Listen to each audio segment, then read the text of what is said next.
Emma, you're a great comedic actress. Like, what is Thank this? you. She really, of course. And of course, when your character says, don't take Ambien more than 3 nights in a row. Oh my God. Well, that's, by the way, that is classic James L. Brooks that's a writing. That's a Jim line. I just realized your Simpsons shirt. Yeah. Supporting him in that way as Yeah. well. So nice to meet the two of you, and congratulations on this film. Cannot wait to see it with my family. So happy to have you back, James, after 15 years. Yes, and congratulations sincerely. Emma, I absolutely loved the scene where you say, "Please God, spare me love." Good, thank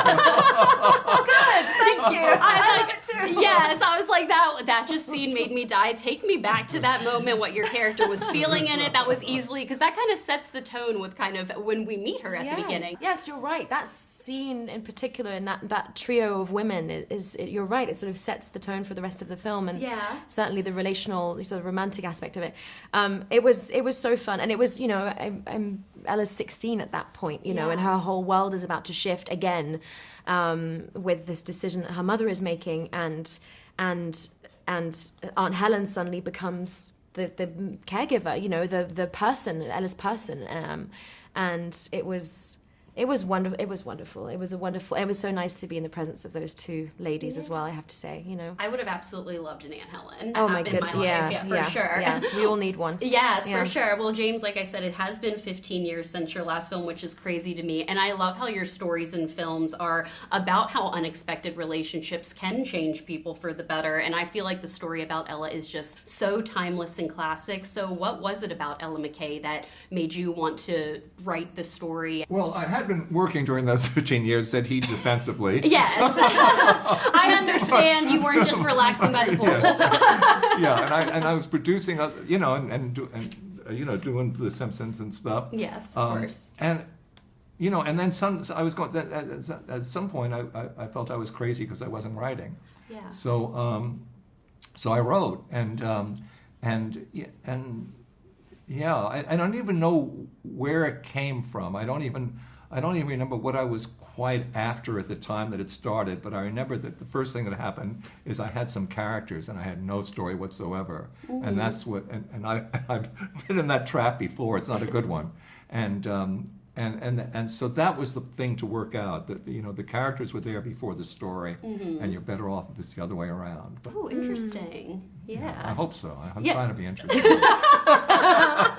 Well, I also, of course, love the scream sequence between you and Jamie. Like, honestly, it must feel so epic having Hollywood's biggest scream queen say, "Go ahead and scream." What did that scream mean for Ella in that time, and how many times did you guys do that scene with you and Jamie? Oh, I actually don't know. Not that many times, I think. Okay.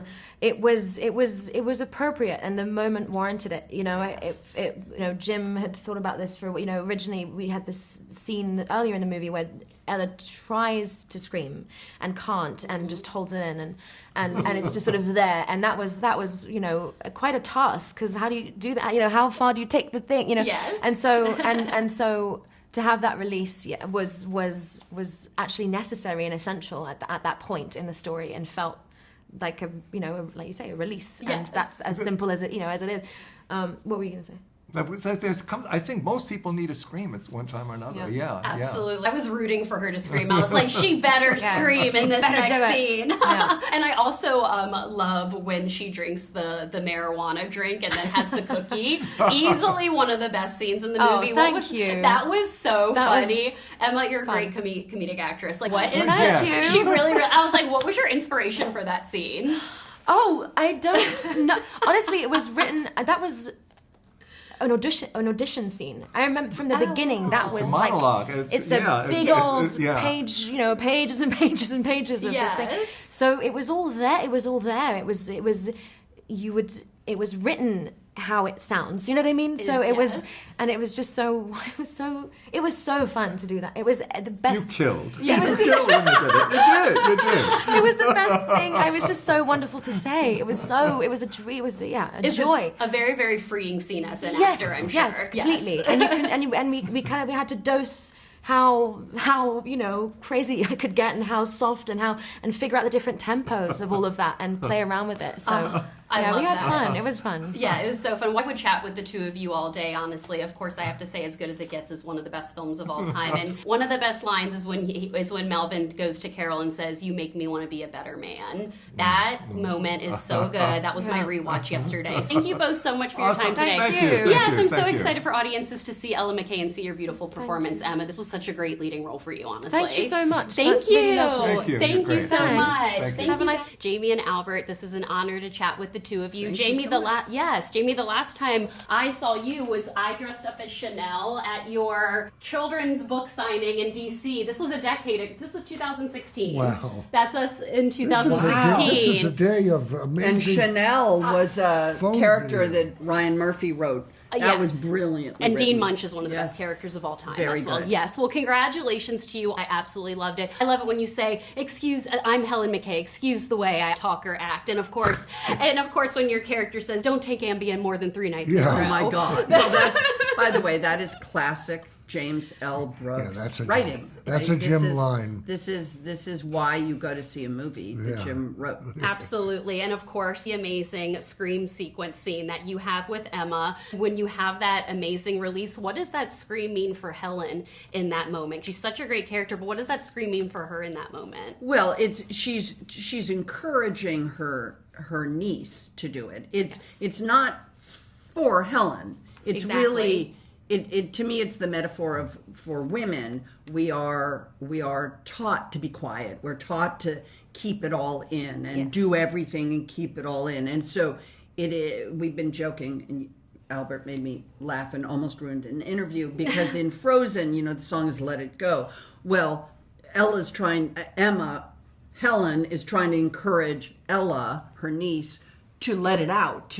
You can't sit on that much angst. Yes. And I think it speaks to women, working women, married women, mothers, people trying to do a lot. Yeah. You need to be able to have a release valve, and you need to have somebody who loves you helping you get there. And that's why I think Helen is such a beautiful character. Yeah, she was a completely selfless character and Yeah. always caring about everyone, I think, her entire life. I loved watching And her. Ella, very much so. Oh, You absolutely. do not mess with that girl. Yes, no, absolutely. And Albert, loved seeing you here as as Governor Bill. And what I loved about this story is that really it's about Ella kind of taking over for her mentor, who she really, really looked up to. When you first started in this career, of course, broadcast news came out 38 years ago. Who were those people in your life that, mentored you in your career earlier on?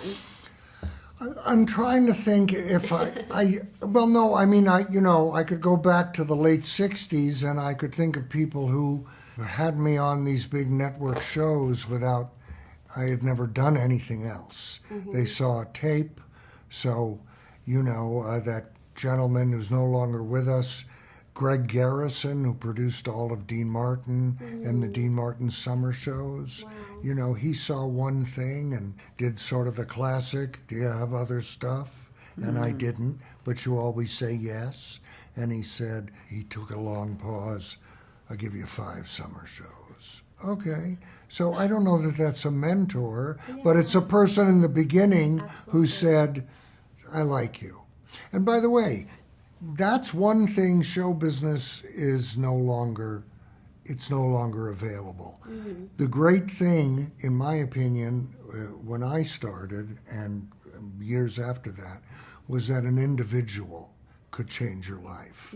A person who was in control of a big show, just one person. You know what? I like you, go do it. That doesn't happen anymore. There are algorithms and formulas, and if you don't click all the boxes you don't even know exist, you're not going to get that. I'm going to disagree with you. Tell me- on national television. Tell me an individual who can do it. James L. Brooks with Emma Mackey. That's a director. I'm talking about. Okay, well, so I'm going to counterpoint. I'm telling you, I do believe that we are watching a moment. Maybe in this movie. Very rarely do we get to see the beginning of someone's big evolution as an actor. Now, Emma's been around for a while. She certainly had a lot of experience. I mean, she was in Barbie and Sex Education. Yes. So she has done beautiful work. Yes. But this part, the title character of Ella McCay, a James L. Brooks screenplay that took him. But that's because it's I'm him. talking. Oh, please. That's because it's him. Well, it's him, but it's also But that a company won't do that. a company won't do that, but an individual can. Yes. And I think all I keep thinking about when I was sent the script and Jim said, "Would you like to play Helen?" I said yes. My question was, "Who's Ella?" And so if you're carrying Ella McCay in your head and you've written a script and Emma Mackey walks in your door and you get to go, she's here, like that, and giving her that part and then working so beautifully with her, because she is transcendent. She is fantastic in this movie. She's fantastic in this movie. I would chat with the two of you all day. Drive is one of the best films of all time. My hands are a little dirty. One of the best lines of cinema. And of course, I want you to return as Dean Munch at some point. Well, I don't think you're going to get your wish. I'm so sorry. Dean Munch, I was Very like, sorry. I know. I don't think they're going to make a Scream Queens movie. I know, I wish, but it was so lovely to chat with the two of you, and I'm so Thank excited you. for audiences to see Ella McCay. Thanks So a nice lot. seeing you again. Nice Thank to see you. Thanks, Spike. So nice to meet you. And You too. Yes, and congratulations on this film. I really loved the character of Casey, especially the relationship, like the brotherly and sisterly relationship that he had, of course, with Ella. What was it like between you and Emma to kind of develop that particular brother and sister chemistry? Because they had a different kind of type of relationship, which I really loved watching throughout. Yeah, I think that it was like from the get-go, me and Emma were very tight. You know, I've got older sisters that were close to Emma's age. She felt like a sister, like straight away. You know, that wasn't anything I think we had to like fight for or like try and like really like work on. I think it was kind of just there.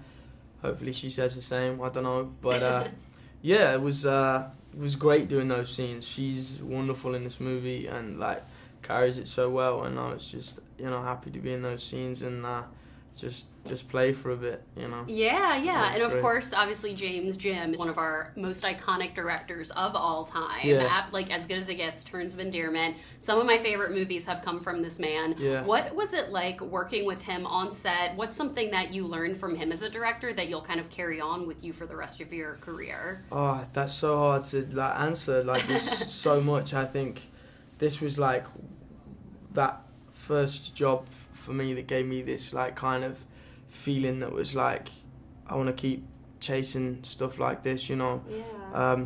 James was great the whole time. I felt like I was in such safe hands, you know. The script he'd written and the words that were on the page were wonderful, you know. I didn't really have to do that much. I just would just look around and twitch for a bit and shake or whatever and then just say the words, and it was kind of there, you know. Yeah. Well, you did a lot more than looking around. I just realized your Simpsons shirt. Yeah.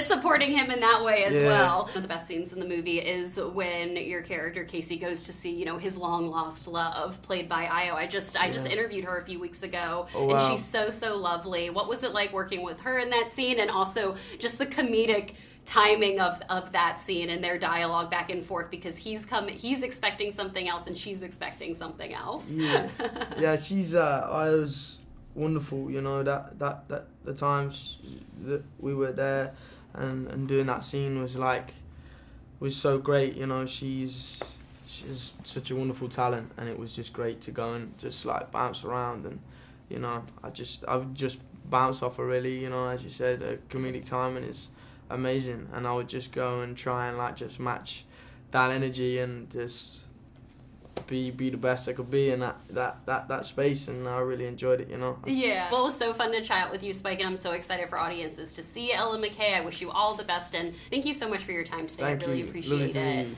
Thank Thanks you. so Nice much. to meet Thank you you. too. Cheers.